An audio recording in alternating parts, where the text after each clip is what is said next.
안녕하세요. 대통령에 관한 모든 것을 알려드리는 대통령 연구소입니다. 반갑습니다. 네, 설 명절 다 잘 보내셨죠? 설 명절 지나고 2주 만에 뵙는 건데 오늘이 대선 D-30 네, 입니다. 네, 그래서 이 대선을 한 달 앞둔 이 시점에서 정말 다시 한 번 더 초심으로 뭔가 다시 한 번 더 이 우리 네, 이재명 후보님의 또 이 캠프 선대위의 또 근본적인 전환이 일어나지 않으면 안 된다.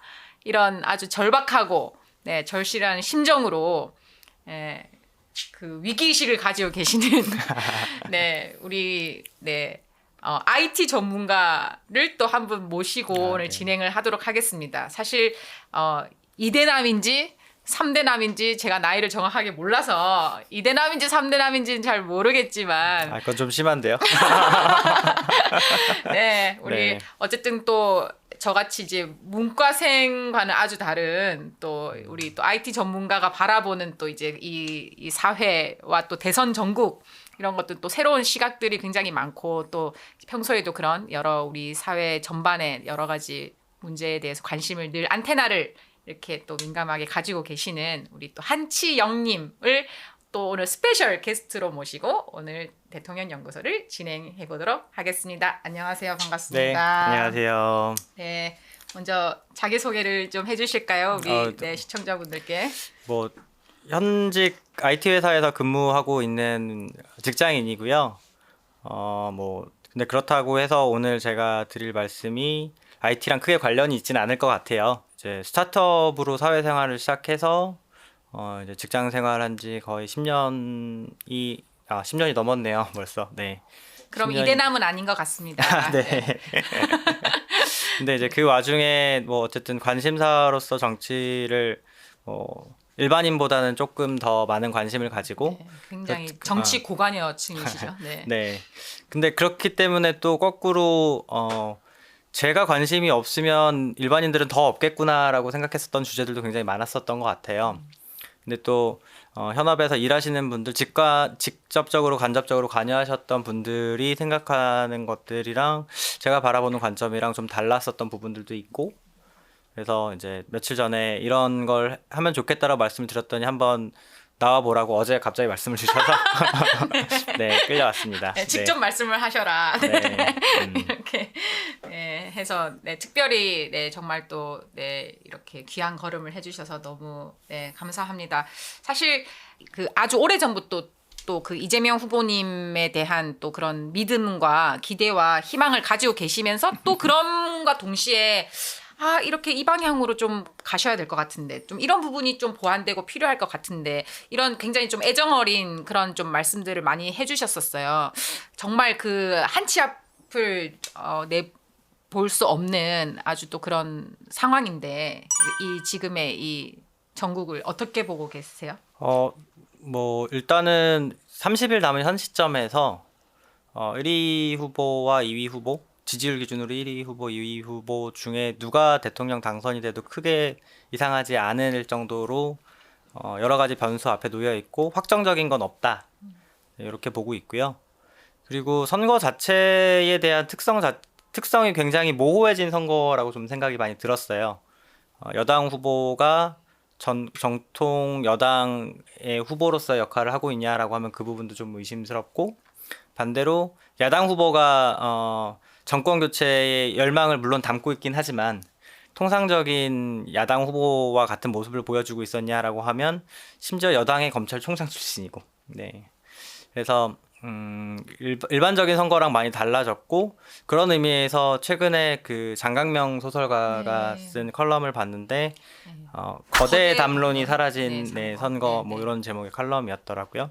네, 읽으면서 크게 공감을 했고, 근데 그거는 약간 현상적인 부분이고, 실제로 거대 담론을 이 사라지게 된 이유에 대해서 좀 고민을 해봤더니 어쩌면 현재 상태에 대해서 사람들이 어떻게 하면 당장 대권을 획득하는지에 대해서 오히려 시야가 좁아지지 않았나, 이런 생각들을 좀 많이 했거든요. 그래서 뭐 아까 식사하면서도 그 박근혜 전 대통령 얘기를 많이 했는데 박근혜 전 대통령이 선거 전까지의 전략이랑 당선된 이후에 보면 당선된 이후에는 사실 저는 그렇게 많이 평가했거든요. 그 대학이 가는 게 목표로서 공부를 했던 학생이 막상 대학에 들어가니까 자기가 살던 목표를 잃어버렸기 때문에 그다음부터는 대학생처럼 살지 못한 거죠. 네. 아주 너무나도 적절한 비유인 것 같습니다. 아, 네, 네. 네. 근데 박근혜 대통령은 생각해 보면 삶의 목적 자체가 청와대가 자기 집이라고 생각했던 사람이니까 돌아가는 거였잖아요. 컴백홈. 네. 네.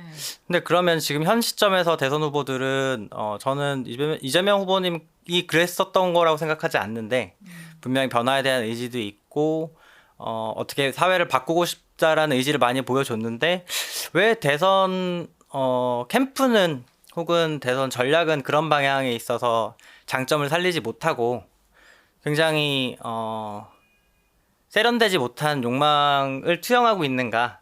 득점을 하려는 게 아니라 상대의 실점만을 기다리고 있는가? 좀 이런 생각을 많이 했습니다. 네. 그렇죠. 잘하는 거를 이제 장점을 살려야 되는데 실점만을 이렇게 기다리고 있는. 네. 아, 그리고 실점처럼 네. 보이는 것에 득달처럼 달려들었지만 실제로 그게 실점이 아니었던 거죠. 근데 그게 두 가지 측면에서 발생했었던 일이라고 생각하는데 하나는 그걸 너무 정치 고관여층의 입장에서 해석을 해서 반영을 시켰던 것 같아요. 그러니까 일반 사람들 입장에서 혹은 큰 틀에서 봤을 때 도덕적인 하자로서 정말 치명적이었냐? 물론 구설수에 오를 수는 있겠죠. 근데 그게 2007년에 그 MB 정권이 탄생하는 과정을 보면서도 21세기 들어서 한국의 대선은 대한민국의 대선은 적어도 도덕적인 부분이 그렇게 결정적인 역할을 끼치지 않았다라는 판단을 저는 하고 있었는데 그게 그렇게 크게 될 일이었나? 물론 당장 뭐 캠프 입장에서는 악재고 상대 입장에서는 속으로 미소 지을 수 있지만 그걸 집요하게 물고 들어져서 뭐 후보를 포기하게 만들거나 그런 종류의 일이 발생했다고 저는 생각하지 않거든요. 그러면은 치영님이 보시기에 그 장점을 살려야 되는데 어떤 것들이 가장 강점이고, 네. 네, 또 그리고 지금 오히려 못 살리고 있는 강점, 오히려 이런 부분을 좀 더 살려줬으면 좋겠는데, 예, 좀 아직 못 살리고 있는 좀 아쉬운 부분, 네, 이런 것들이 어떤 게 있다고 보세요? 저는 이재명 후보가 가지고 계신 가장 큰 장점은 기존의 이해관계에 얽매이지 않고 뭔가를 바꿀 수 있을 것 같다라는 이미지인 것 같아요. 그러니까 눈치 보지 않고 제대로 뭔가를 바꿔낼 수 있다. 근데 그 바꿔내는 과정에 있어서 결과적으로 이걸 시스템적으로 정치 체계로 안착시킬 수 있는 능력과 역량까지도 가지고 있다. 와. 그 지점이 사실 광역단체장이랑 국회의원의 가장 큰 차이점이거든요. 그러니까 그러니까 의원직이라는 건 기본적으로 합의체를 설득을 해야 되고 그 합의체 속에서 법령을 통과를 시켜야 의원으로서 역할을 하고 사회제도를 바꾸는 건데 지자체장은 자기의 역량이랑 그 권한 하에서 행할 수 있는 범위가 있었고 그걸 지금까지 보여줬던 분이잖아요. 근데 요새 대선 캠프에서의 모습을 보면 몇 가지 반짝거리는 공약들이 있긴 했지만 그것들이 전반적으로 봤을 때 장점을 잘 살리고 있냐라고 했으면 솔직히 말씀드리면 몇 가지 정책적인 제안들은 양당 모두 이게 어디서 제안했는지 가리고 보면 모를 것들도 전 숨겨져 있는 것 같아요. 그러니까 뭐 흔히 말하는 중도층을 공략한다라는 표어 속에서 서로 좀 더 가까워질 수는 있겠지만 그게 그걸 가장 큰 장점으로 삼아서 여당의 대선 후보가 된 사람의 캠프가 그렇게까지 특색이 없어도 되나? 이런 생각이 좀 드는 건 사실입니다. 그러면 뭘 이제 조금 앞으로 남은 한 달여간 어떤 부분을 더더욱 우리가 이런 게 더 강점이 사실 있는데 그리고 더 그런 부분을 좀 부각시켜서 강조하고 더 이렇게 어필하고 어떤 쪽을 더 보완해야 된다고 생각하세요? 저는 한마디로 이걸 얘기하면 전략인 것 같은데요. 유권자들이 전략. 네. 유권자들 입에서 이거 괜찮은데? 라는 말이 나올 수 있도록 뭔가 잠깐이라도 끌 수 있는 걸 만들어야 되는 것 같아요. 그러니까 이미 뭐 여러분들께서 말씀하셨지만 캐릭터로서의 각 후보들에 대한 판단은 유권자들이 다 끝낸 상황이라고 봐야 된다고 저는 생각하거든요. 그러니까 이 사람이 정말 몸에 맞지도 않는 옷을 입은 것처럼 어색한 행동을 하거나 사실 윤석열 캠프도 곰곰이 돌이켜 보면 억지로 뭔가 연출하려고 했을 때 지지율도 가장 안 좋았고요. 반감도 많이 샀고요. 네. 그러니까 뭔가 내 몸에 맞지 않는 옷을 억지로 입는 모습을 보여주는 게 아니라 정말 시원하게 치고 나가야겠다. 그리고 조금 더 그 이재명 후보님께서 말씀하시는 평등한 사회, 네. 그리고 이 그 사회의 부조리들을 해결하는 데 있어서 이렇게 대통령으로서 역할을 해주겠구나라는 모습을 보여주는 것들을 이미 그걸 구구절절히 설득할 타이밍은 지난 것 같고요. 이미지로서 들어보니까 생각해본 적 없는데 이런 건 괜찮겠는데? 라는 말이 나오게 잠깐이라도 끌어잠기는 것들이 연쇄적으로 나와야 된다고 생각합니다. 그게 뭔가 이미지인가요? 아니면 뭔가 큰 뭐 원포인트 전략의 정책의 문제인가요? 그 거대 담론의 문제인가요? 사회 구조의 전환을 이야기하는 건가요? 아니면 어떤 그런 다 맞는데요. 그런 건가요? 다 맞는데 네. 저는 그래도 민주당 정권이 그러니까 민주당이라는 그 정당이 국민의힘보다 훨씬 더 책임감 있는 모습을 보여준다라고 하는 건 그것들을 뒤에서 책임지지 않고 막 던지는 것 모습을 훨씬 덜 봤어요. 그러니까 포퓰리즘이 뭐냐라고 하면은 그냥 많은 사람들이 좋아하는 일을 하는 게 포퓰리즘이 아니라 많은 사람들이 좋아할 법한 일을 한다라고 하고 그것이 가져오는 부작용이라든가 뒤에 책임을 안 지는 게 전 포퓰리즘이라고 생각하거든요. 네, 그런 면에 있어서는 사실 국민의힘이 포퓰리즘적인 공약을 많이 던졌죠. 그것이 가져올 후폭풍이나 뭐 선제 공격 이런 게 실제로 후보 입에서 나올 수 있는 얘기인지 전 잘 모르겠는데 그런 부분에 있어서 굉장히 뭐랄까 상대적인 핸디캡을 가지고 있다고 볼 수 있을 것 같아요. 그러니까 선거만을 이기기 위해서 정말 수단과 방법을 가리지 않는다라고 했을 때 지키지 못할 약속을 던지는 것과 그럼에도 불구하고 조금이라도 지키기 위해서 그걸 신중히 고민하고 지킬 수 있다고 생각한 범위에서 이야기를 하는 건 당연히 다르죠. 그런 의미에서 이제 단순히 뭐 이미지라든가 전략적인 이런 차원에서 시작은 해야겠지만 저는 그게 정책적으로도 나가고 궁극적으로는 대한민국이라는 공동체를 어떻게 변화시킬 수 있는지에 대한 통찰이 담겨져 있는 메시지여야 된다고 생각합니다. 네, 아까 그 거대 담론이 없는 선거라는 글에 공감을 하신다고 살짝 이야기를 언급하셨는데, 네. 그 어떤 부분에 가장 좀 그 공감을 얻으셨는지. 네. 그 글 자체는 그냥 전반적인 부분 자체가 그냥 다 공감하는 메시지였던 것 같고 네, 아직 안 읽으신 분도 계시니까 우리 친절하게 이렇게. 갑자기 제 기억력을 테스트하시는데요. 네, 그러니까 이제 아까 그런 뭔가 여러 가지 굉장히 어쨌든 세부적인 뭐 소확행 공약이라든지 이런 걸 포함해서 굉장히 그리고 뭐 기초 지자체별로 또 강력 단체 지자체별로 모든 정말 이렇게 세부적인 굉장히 그런 공약들이 구체적으로 다 나오고 있다라는 거죠. 그런데 이것이 과연 어떻게 이 대한민국의 전체적인 비전이나 아니면 전체적인 산업 구조의 전환이라든지 혹은 개헌이라든지 네. 뭔가 진짜 그 큰 그 방향과 이 대한민국이라는 배를 어디로 이끌고 갈 것인가? 그리고 그런 거가 있는 상태에서의 그 이게 뒷받침되는 그런 공약이나 정책이 있다면 이 부분에 대해서 이제 국민들은 궁금해하는 거죠. 그래서 그런 부분에 대해서 오히려 좀 더 설득력이 있어야 된다라는 게 아닌가 뭐 이런 말씀도 있으신 것 같고. 네, 그러니까 그냥 정말 반대 지점에서부터 아주 큰 거대 담론부터 시작을 해보자라고 하면 저는 지금이 2차 세계대전 이후의 세계 질서가 바뀌는 거에 뭔가 신호탄이라고 생각하거든요. 작게는 이제 냉전 이후, 더 길게는 2차 세계대전 이후. 근데 그냥 냉정하게 말하면 정책이나 공약들이 그냥 다 어디서 본 것 같은 느낌이 좀 더 많이 들지 실제로 사회의 메가 트렌드로서 뭔가 변화하는 것들을 잘 올라타겠다거나 하면 실제로 변화를 이끌겠다가 아니었던 것 같아요. 단적인 예로 들면은 불과 1년 전만 해도 그 가장 핫했던 서비스 중에 하나가 클럽하우스라는 서비스 있었잖아요. 네. 클하. 네, 크라에서 모 정치인들을 종종 목격했거든요. 맞습니다. 네. 근데 그분들이 뭔가 기술에 대한 변화나 혹은 IT로서 세상을 바꾸는 소통 이런 거에 관심이 있었다기보다는 사실 일종의 지지율 관리 차원 혹은 자기 인지도 차원에서 이용을 하셨을 거라고 생각해요. 근데 그런 변화들을 물론 조금이라도 가까이 즐길 수 있다라는 것만으로 하더라도 그걸 전혀 못하는 사람들보다는 훨씬 한 발 앞서 나가 있다라고 생각하지만 그럼 앞으로 그런 일들이 빈번하게 일어날 세상에서 우리는 어떻게 살아가야 되지?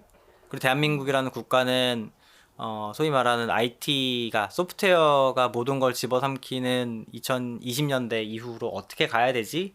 라는 거에 대한 방향은 전 전혀 안 보였다고 생각하고요. 그게 단순히 기술 관점에 있어서의 부분뿐만 아니라 예를 들면 생산성에 있어서의 기반이 다 송두리째 바뀌게 될 수도 있다라고 생각하거든요.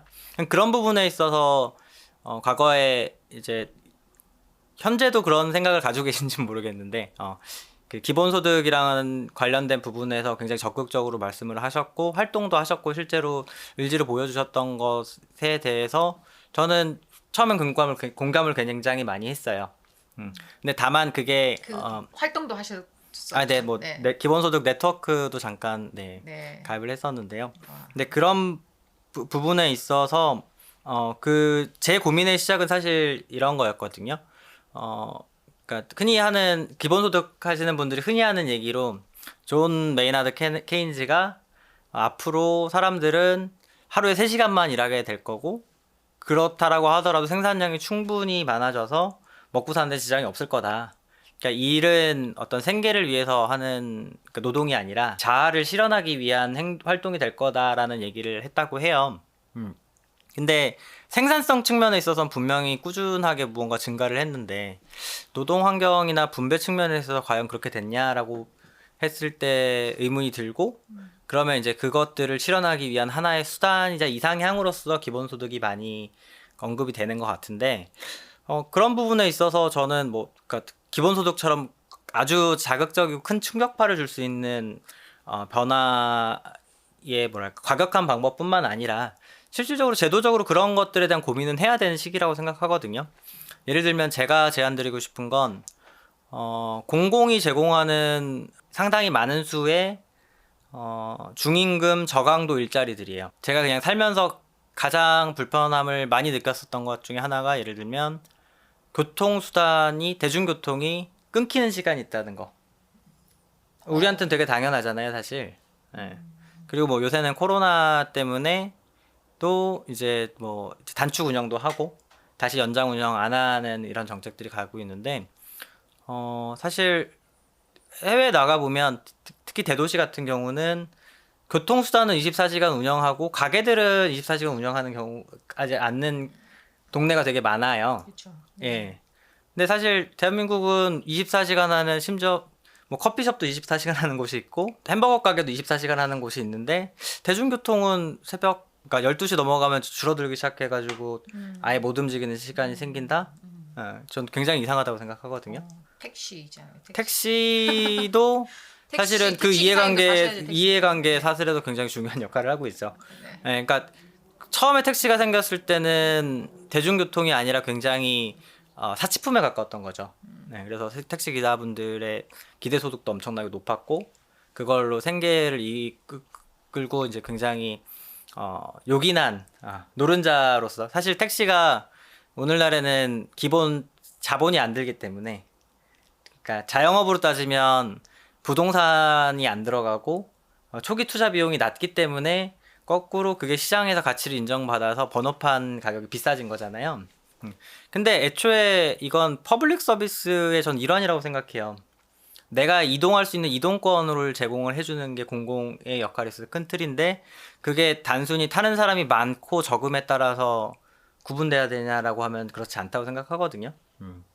거꾸로 그것은 과거에 이제 비어 있었던 틈을 국가나 공공 체제에서 다 제공해주기 힘들었기 때문에 사적인 영역을 위임을 했었던 거죠.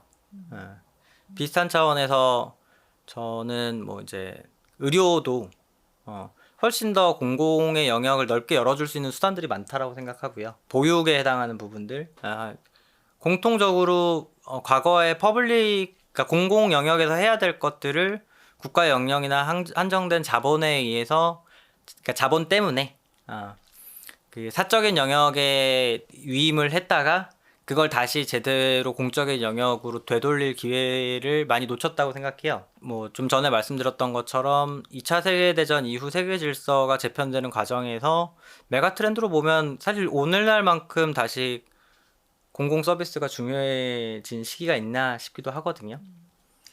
혹시 뭐 개헌이나 정부 조직 형태의 변화 이런 데도 관심 있으십니까? 네, 관심 있죠. 네. 개헌은 사실 너무 오래된 것 같아요. 지금 마지막 개헌이 87년도죠. 네, 유월항쟁 이후에 87년.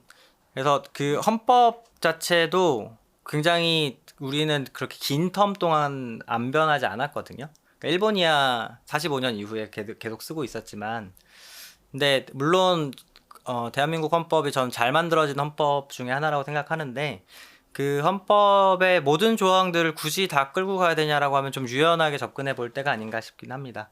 그러니까 뭐 흔히 말하는 원포인트 개헌, 뭐 그 이후에 뭐 3포인트 개헌 이런 식으로의 접근도 좋은데, 그게 저는 내각제 국가냐 뭐 대통령제 국가냐 이런 종류의 집권 체제에 대해서 이야기하기에는 별로 적절한 타임은 아닌 것 같고요.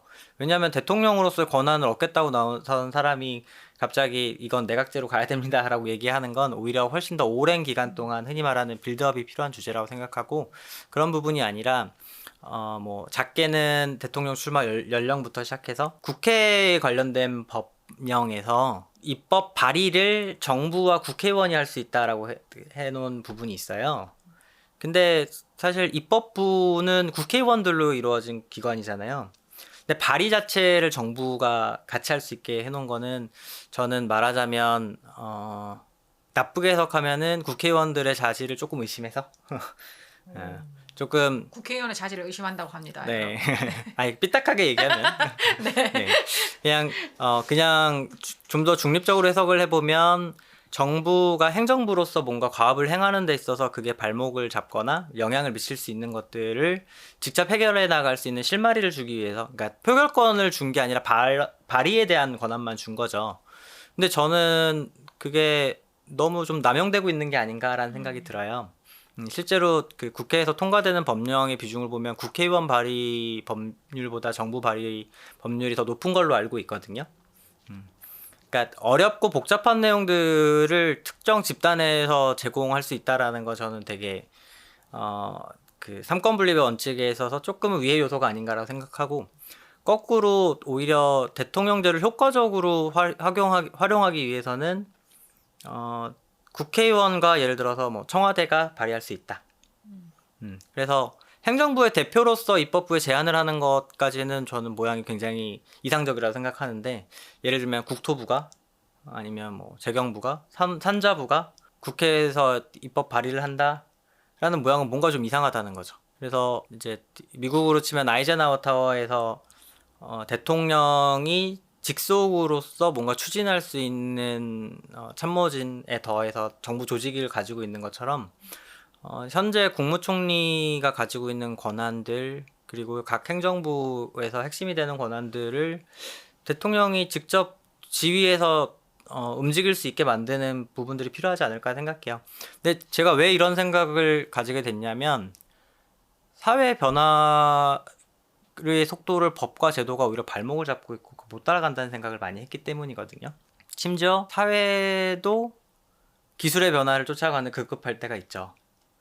그러면 시간이 가면 갈수록 기술의 변화 속도와 법과 제도의, 그러니까 그걸 따라가는 속도는 그러니까 거리는 점점 벌어질 거고, 그러면 그런 부분에서 조금이라도 빨리 민첩하게 움직일 수 있게 하는 방법은 결국엔 일정 부분에 있어서의 권한은 주고, 그리고 너무 광범위하게 퍼져 있는 권한은 회수하고, 이런 부분에 대한 고려가 필요할 때가 아닌가, 네, 그런 네. 생각들을 하고요. 네. 전 더 나가서 네. 그냥 요거는 완전히 개인적인 어떤 캠프 차원에서 말할 수 있는 일은 현재로서는 아닌 것 같은데, 그냥 제 개인적인 생각은 사실 기본적으로 모든 법령은 앞으로 일몰제가 좀 필요한 것 같아요. 그러니까 일몰제라고 하면 자동으로 몇 년 뒤에는 해당 법령이 소각된다거나 혹은 몇 년 뒤에 이 법령의 존폐를 다시 결정하는 특정 시기를 갖자라는 얘기거든요. 일종의 갱신제. 네, 그렇죠. 네. 네. 근데 뭐 그 헌법이란 최상위법부터 시작해서 뭐 민법, 형법, 뭐 그 상위법들과 각종 법령, 규제 이런 것들이 당연히 대한민국 건국 이래 지금 이미 70년이 됐는데 그것들이 쌓여 나가면 나갈수록 점점 많아지겠죠. 근데 특정한 부작용이 발생하거나 거기에 대한 공감대가 얻어지기 전에 한번 만들어진 법은 어지간하면 사라지지 않거든요. 근데 변화의 속도가 점점점 빨라진다라고 하면 강제로라도 그 발목을 잡고 있는 혹은 변화에 제한이 되는 것들을 없앨 수 있는 일종의 자동 트리거 장치가 좀 필요한 것 같아요. 네, 뭐 개헌에 대해서는 어쨌든 대통령 출마 연령, 네. 그 유권, 그 선거권과 피선거권의 연령을 일치시키는 네. 그런 부분들이나 또 입법 그 발의하는 그런 문제들, 또 이렇게 법의 그런 일몰 제도 등등을 말씀해 주는 반드시 이런 것이 아니더라도 네, 그러니까 그쵸. 개헌에 대한 내용을 뭔가 담대하게 정말 던질 수 있어야 된다. 네. 특히 또 지금 이 시기가 아니면 사실 또 5년 맞습니다. 동안에 지금 제기되지 않으면 또 이제 또 5년이 흘러가는 거죠. 그래서 그런 부분들 말씀해 주셨고 네. 또 조금 네네. 밑으로 내려오면 네. 이제 정부 조직법에 대해서도 탈 수 있는 부분들은 굉장히 많은 것 같아요. 그러니까 뭐 현재 예산의 소비량으로 봐도 그렇고 부처 규모로 봐도 그렇고 보건복지부 자체가 너무 커다랗잖아요. 네, 근데 국가가 이제 점점 성장하면서 지출 규모가 의료 보건과 그리고 이제 그 연금을 포함한 복지 쪽이 지출 규모도 커지고 부처가 커지는 것 자체는 전 지극히 당연한 현상이라고 생각하는데 왜 굳이 두 개를 하나로 묶어놨지라고 하면 의문이 들 때가 많아요. 그럼 지금 굉장히 그 예민한 이슈인 그 여가부에 대해서는 어떻게 생각하십니까? 여가부는 저는 사실 한 10여 년 전에 처음에 군가산점제 논란이 나왔을 때도 비슷한 입장이었는데 군 가산점 같은 경우는 명시적으로 있을 필요 없고 사실 뭐 면접이 됐든 다른 부분에 있어서 그 가치 판단을 하는 사람이 그렇게 생각하면 그 점수를 주면 되는 거거든요. 예. 그러니까 명시적으로 이건 군대 복무를 했으니까 얼만큼에 챙겨줘야 된다 이런 종류의 문제는 아닌 것 같아요. 근데 비슷하게 여성가족부에 있어서 그러니까 여성과 가족의 역할을 다 챙기라는 부분인데 여성의 역할은 그냥 저는 큰 부분에 있어서는 인권에 해당하는 부분이지 여성이라는 특정 그룹이나 존재로서 별도로 고민해야 될 주제인가라는 생각이 들거든요. 그러니까 여성이 만약에 별도 부처로 필요하다라고 하면 저는 성소수자부도 따로 있어야 되는 것 같고요. 아니면 뭐 아동부도 사실 따로 있어야 되는 것 같고요. 그리고 뭐 노인부도 사실 있으면 그런 역할을 하겠죠. 상대적인 소수라고는 하지만 소수라고 부르기에는 너무 인구 집단에서나 사회적인 역할에서나 큰 틀을 차지하고 있고 그건 그냥 일반적인 어떤 특정 집단으로서의 대표돼야 되는 게 아니라 그냥 인권으로서의 인권 침해 사유가 발생하면 인권 위에서 해결해야 되는 일에 가까운 게 아닌가 싶어요, 개인적으로는. 여성을 위한 캠페인을 한다거나 이런 부분들이 굳이 정부 부처의 메인 사업으로서 있어야 될까라는 부분에 대해서 개인적으로는 좀 의문이 가지고 있고 다만 가족의 역할 같은 경우는 원래 이제 탄생 자체가 복지부의 영역의 일정 부분에 있었던 걸 좀 띄어서 만든 거였는데 그게 규모로서도 보장이 안 되고 그 예산 배정에 있어서 한계가 있다 보니까 좀 고민해야 될 필요는 있다고 생각하는데 여성부로서의 뭔가 역할이 현재 필요한 시기인가에 대해서는 개인적으로는 회의감을 가지고 있습니다. 네. 아까 이제 이제 이재명 후보님 또 선거 캠프 민주당의 또 강점 그리고 또 살려야 될 점 이런 것들을 말씀해 주셨는데 좀 이제 반대로 네. 지금 너무 못하고 있는 거. 네. 네. 이거 너무 못하고 있다. 이거 좀 제발 좀 바꿔줬으면 좋겠다. 이렇게 답답하고 아쉬웠던 부분 있으시면 네. 뭐 따끔하게 말씀해 주시면. 네. 일단은 잘 할 수 있는데 못 하고 있는 게 제일 답답한 거죠. 네. 장점을 어필할 수 있는데 어필하지 않고 상대의 실수만 기다리고 있고, 그리고 그 실수들이 저는 사실 일종의 영린들이랑 다 있는 부분들 개인적으로 많이 느껴지거든요. 대선을 한 단 남겨놓은 시점에서 가장 영향력을 크게 발휘할 수 있는 집단은 저는 사실 민주당의 영향력이 버치는 범위 하에서 두 곳이라고 생각해요. 하나는 청와대고요. 다른 한 곳은 집단이라고 표현하긴 뭐하지만 어쨌든 뭔가 그 제대로 놓는 모습을 보여줄 수 있는 분들이 계실 거라고 생각하거든요.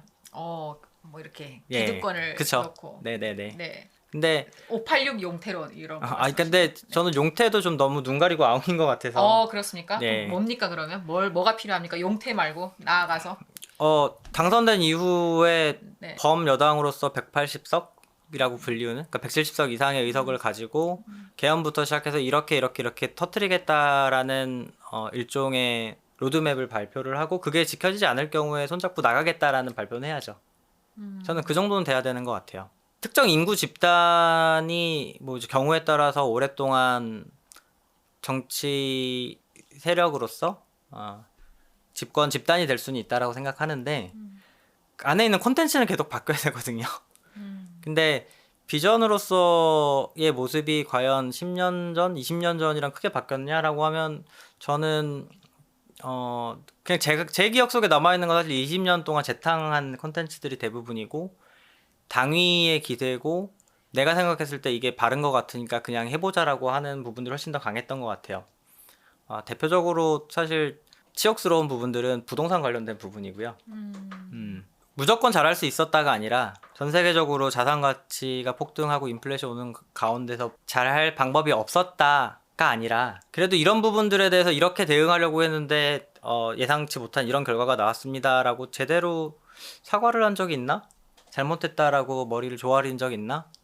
이런 부분에 있어서는 저는 그게 어떤 집단들이 그런 부분에 대한 뭐랄까 문명 공동체로서의 의식을 같이 가지고 있는지 모르겠는데, 제대로 된 그러니까 대국민에 대한 사과, 안타까움 이 아니라 이번에는 이래도 올리니까 또 조금 바꿔보고 또 조금 바꿔보고, 그러니까 뭔가 다수의 삶에 관련된 부분들을 실험하고 있다라는 생각이 많이 들었거든요. 그리고 사실 이제 제 나이 때부터는 자력으로 집을 가진다라는 것 자체가 사실상 불가능한 시점이 와버렸잖아요. 근데 이런 체제들을 제대로 바꿀 수 있는 거에 대해서 조금이라도 솔깃한 아이디어 차원에서라도 뭔가 누군가 노력한 게 아니라, 이거는 정치적인 공방의 문제가 돼버렸어요. 부동산에 대해서 누가 더 잘했냐? 혹은 집권 세력이 바뀐다라고 해서 뾰족한 수가 있을 거라고 심지어 생각하지도 않거든요. 근데 그럼에도 불구하고 다수의 삶에 이렇게 커다랗게 오랫동안 큰 규모로 영향을 미칠 수 있는 무언가를 결정하는 데 있어서 그만한 책임감이 있었나? 그리고 그거에 대해서 책임을 지려는 무언가 자세를 어떤 집단이 하고 있냐? 라는 부분에 있어서는 계속 얻어맞아서 사다고 생각합니다. 네. 네. 다수의 삶을 또 실험했다라는 부분이 되게 아프게 다가오네요. 네. 아까 그래서 그 큰 영향력을 이제 앞으로 남은 기간 발휘할 그 두 집단이 처음에 청와대를 말씀하셨어요. 네. 청와대는 어떻게 뭘 해야 되는 거예요? 그럼 지금. 그러니까 그 얘기를 하기 전에 네. 이제 현 대통령님을 제가 어떻게 생각하는지에 대한 얘기를 조금 더 해야 될 것 같은데, 네. 저는 인간으로서 존경하고요. 훌륭한 분이라고 생각하는데, 애초에 시작부터 당신이 원하지 않는 과정을 통해서 대통령이 되셨던 것 같아요. 그래서 더더군다나 지금 현직 대통령으로서의 역할이, 저는 대통령제 국가의 대통령이 아니라 이원집정부의 대통령 역할에 훨씬 더 가까운 역할을 수행하고 계신다고 생각하거든요.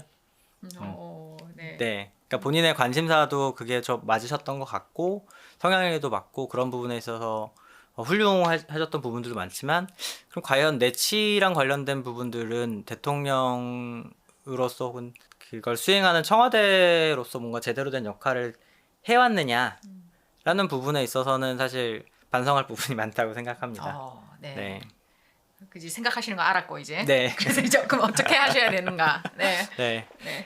일단은 네. 그 장관 임명부터 시작해서 인사에 대한 반성이 필요한 시점이라고 생각하고요. 그런 부분에 있어서 실책을 했었던 사람들이 어지간하면 다시 정계에 복귀하지 않겠다라는 약조도 받아낼 필요는 있을 것 같고요. 그러니까 임명권을 가진 통치 체제의 최고 책임자로서 행정 수반으로서 큰 틀에서 잘못했다라는 부분에 대한 인정, 더불어서 뭐 이제 어차피 정권이 바뀌면 사실 가망이 별로 없는 거기도 하니까 그런 부분에 대해서 뭐 누구를 지정을 해가지고 매장을 할 필요는 없겠지만 몇 년부터 몇 년 동안 어떤 부처에 대해서는 실책이었다고 생각한다라는 일종의 반성문을 좀 쓸 필요는 있다고 생각해요. 그게 지금 그러면 이재명 후보님에게 도움이 될 것이다. 그럼요. 네네. 저는 이번 대선이 굉장히 이상한 대선이라고 하는 이유가 당적으로 보면 여당과 야당의 대선 대표가 됐지만 걸어온 길로 보거나 이미지나 가지고 있는 강점으로 보면 서로 반대거든요. 야당 대표는 여당의 검찰총장 출신이고 여당 대표는 물론 이제 이번 대선이 아니라 지난 대선에서 경선을 거치면서 여러 가지 이제 같이 동지로서의 역할을 하기도 했지만 큰 틀에서 보면 이제 현존하는 집권 세력이랑 계속 등을 지는 모습을 보여짐으로써 성장했었던 캐릭터이기 때문에 그런 부분에 있어서 오히려 정권이 바뀌진 않았지만 바뀐 효과를 낼 수 있는 어떤 사람과 정권이 바뀜에도 불구하고 돌이켜보니까 저기 출신인데라고 할 수 있는 사람의 싸움이 돼버린 거예요. 근데 지금 민주당 당 자체에 대한 지지율이랑 후보에 대한 지지율이랑 대통령 지지율이 다 세 개가 따로 놀잖아요. 네, 그런 부분에 있어서 조금 위로 상향 평준화를 시켜줄 수 있는 방법이 청와대의 결단이라고 생각합니다. 청와대의 결단. 네. 그 최근에 보셨겠지만 TV 토론에서 네. 이재명 후보님께 문재인 정부의 계승자입니까? 라고 이렇게 질문을 던졌을 때 아니라고 하셨단 말이에요. 네. 어떻게 보셨어요? 계승자라는 말 자체가 사실 엄밀한 정의는 아니죠. 전 충분히 그렇게 얘기할 수 있다고 생각하고요. 잘하셨다. 네. 다만 지금 어쨌든 대통령 지지율이 더 높은 지금 네. 이 시점. 근데 계승자입니까? 라는 질문을 아프게 할 수 있는 상황을 만든 것 자체가 잘못한 일이라고 계속 생각을 하는 거예요. 네. 네. 저는 거꾸로 청와대가 진작에 그런 부분에 있어서 유감이라도 표현을 했다면 대통령의 계승자입니까? 라는 질문을 그렇게 심각하게 고민해서 정치적으로 대답할 필요도 없었다고 생각하거든요. 근데 뭐 이제 여기서 말하는 계승자가 뭐 정책적으로 그 뜻을 이어받을 건지 아니면 뭐 이제 큰 틀에서 국정 운영의 기조를 이어받을 건지 뭐 정말 여러 가지 해석의 여지가 있기 때문에 단어의 의미가 엄밀하지 않다는 점에 있어서는 그렇게 유용한 공격은 아니었다 이렇게 생각하지만 기분이 나쁠 수는 있죠. 찝찝한 기분을 남기는 질문이긴 했다. 네. 이렇게 말씀드릴 수 있을 것 같습니다. 네. 사실 너무 또 듣고 싶은 말씀도 많고 사실은 또 뭐 워낙 뭐 그냥 가만히 냅두면 혼자 세네 시간 혼자 말씀하실 수 있는 분이라서 오히려 평소에 나눴던 얘기보다 오늘은 너무 짧게 이렇게 듣긴 했지만 또 시간이 너무 많이 흘러서 그래도 지금까지 그래도 굉장히 많이 좀 따끔하게 그래도 쉽게 말씀하기 어려운 그런 부분들까지도 이렇게 따끔하게 말씀해 주셨지만 그래도 한 달 남은 시점에서 힘내시라고 네 응원과 격려와 뭔가 그래도 이런 부분 뭐 더더욱 전략적으로 뭐 힘내세요 이런 좀 응원과 격려의 메시지를 한 달 남은 시점에서 좀 힘차게 또 남겨주시면 감사드리겠습니다. 저는 집권 가능성이 있는 세력 중에서 그나마 미래지향적인 메시지를 낼 수 있는 건 민주당이 유일하다고 생각하고요. 네. 근데 그런 부분에 있어서 비전을 내는 부분까지 현재 결정권을 가진 분들이 다 하려고 힘쓰지 않으셨으면 좋겠어요. 오히려 대한민국에서 살 날들이 훨씬 더 많은 거는 20, 30대 그리고 더 이하의 젊은 층들이고 흔히 말하는 압축 성장 과정 속에서 자라왔었던 환경, 세계 속에서 대한민국의 위치, 그리고 산업과 기술의 발달에 노출된 정도 이런 것들이 다 다르기 때문에 저는 그런 부분은 억지로 노력한다고 해서 따라갈 수 있는 부분은 아니라고 생각하거든요. 그러니까 저는 비전은 젊은이가 실행은 모두 다 함께 이런 얘기를 좀 하고 싶어요. 그래서 지금부터라도 좀 화끈하게 결정할 수 있게 혹은 제안할 수 있게 문을 열어주고 그런 부분에 있어서 사실 지난번 대선이 인수위가 없는 대선이었기 때문에 대선 일자가 한 달 남았다라는 부분에 더해서 인수위 역할을 통해서 차기 5년 동안의 정권을 어떻게 설계해 나갈 거냐에 있어서 굉장히 중요한 시기라고 생각하거든요. 승패가 결정된다는 차원에 있어서 중요함도 있지만 그 뒤로 이어서 이걸 눈덩이 굴리듯이 점점점 키워나가서 인수위에 있어서의 철학이 돼야 될 수도 있고 그 이후 5년의 국정 운영에 관련된 철학이 되어야 될 수도 있는데 그런 부분에 있어서 진짜 5년 뒤에 이재명 정부는 이런 거 참 잘했지 라고 할 만한 것들을 뭘 준비하고 있는지 그리고 그런 것들을 만들어낼 수 있는 그러니까 그런 컨텐츠를 만들 수 있는 젊은 집단을 충분히 활용하고 있는지 이런 부분에 대해서 좀 질문을 남기면서 마치고 싶습니다. 네. 그 질문만 남기시니까 응원과 격려의 응원 뭐 이런 그걸 하면 저는 그걸 하면 네. 잘할 수 이제 네. 그게 굉장히 훌륭한 전략이 될 수 있다. 그걸 하면 자력으로 이기는 선거가 될 것 같아요. 와. 네. 그게 아니라면 네. 저는 그냥 뭐 어떻게 해석하실지 모르겠지만 이기더라도 자력으로 이기는 게 아니라 약간 형세와 기운에 의해서 좀 평가절하자면은 선거공학으로 이긴 거지. 실제로 비전이나 통치 집단으로서의 권능을 인정받으면서 이긴 거라고 생각하지 않아요. 네. 네. 중요한 근데 어쨌든 그런 비전을 보여준다라는 것 자체가 짧게는 승리의 조건, 길게는 정말 뭔가 바꾸고 싶고 바꿀 수 있는 정권 탄생의 기반이라고 한다라고 하면 할 수 있을 것 같습니다. 네. 네. 너무 감사합니다.